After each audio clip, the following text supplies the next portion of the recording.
Hi dear friends, welcome back to this channel. In this video, I will show you how you can unblock someone on the Snapchat. So, without wasting time, let's start video. Before starting the process, if you did not subscribe our channel, please subscribe it. Firstly, open the Snapchat and you will see profile icon at top left corner. Click on it and then you will see setting options. Click on it and then scroll down the page and then you will see blocked user. Click on it and here are those user which I have been blocked. So I blocked only one user, so I will click on it.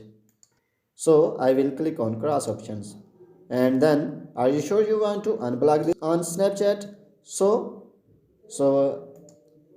when I will click on cross, it will ask me, are you sure you want to unblock this Snapchatters? So I want to unblock this, so I will click on yes options. So in this way you can unblock anyone on the Snapchat which you have been blocked. So so in this way you can unblock any persons. So if this video is helpful for you, please like it and subscribe our channel. Thanks for watching.